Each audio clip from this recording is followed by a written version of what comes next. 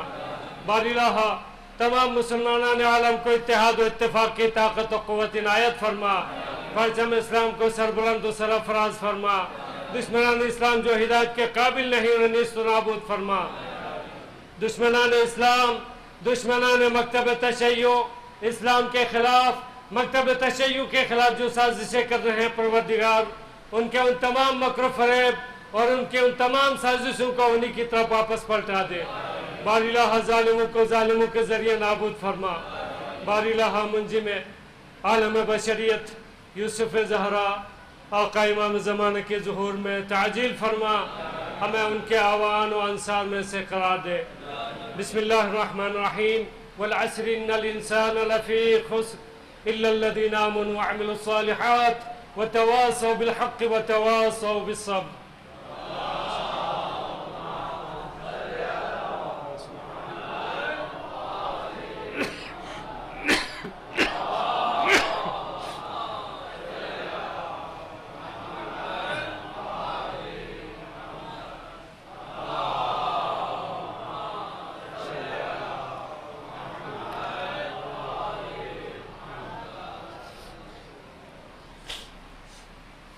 اعوذ باللہ من الشیطان الرجیم بسم اللہ الرحمن الرحیم الحمد للہ رب العالمین اللہم لک الحمد بدیع السماوات والارض ذا الجلال والاکرام رب الارباب والہ کل مألوف وخالق کل مخلوق ووارث کل شیء لیس کمثلہ شیء وہو بکل شیء محیط۔ أنت الله لا إله إلا أنت الأحد المتوحد الفرد المتفرد، وأنت الله لا إله إلا أنت الكريم المتكرم العظيم، والصلاة والسلام على محمد النبي الرحمة سيد المرسلين وعلي بن أبي طالب سيد الوصيين وفاطمة الزهراء سيدة نساء العالمين وحسن المجتبى حجة الله على الخلق أجمعين والحسين الشهيد المظلوم وارث أمير المؤمنين وعلي بن الحسين زين العابدين ومحمد بن علي باقي العلم الأولين والآخرين وجعفر بن محمد الصادق الصديق والمقتدي بآبائه الصالحين وموسى بن جعفر الكاذب من أولاد النبيين وعلي بن موسى الرضا من عترة بررة المتقين ومحمد بن علي الجواد ولي المؤمنين وعلي بن محمد السراج المنير إمام الخاشعين والحسن بن علي سيد الأوصياء المنتجبين والخلف القائم المهدي المنتظر الحجة بعد آبائه على خلقك المودع النبيك ووارث علم الماضين من الوسيين الذي ببقائه بقيت الدنيا وبيمنه رزق الورى وبوجوده ثبتت الأرض والسماء وبه يملأ الله الأرض قسطا وعدلا كما ملئت ظلما وجورا وعجل لنا اللهم ظهوره إنهم يرونه بعيدا ونراه قريبا برحمتك يا أرحم الراحمين۔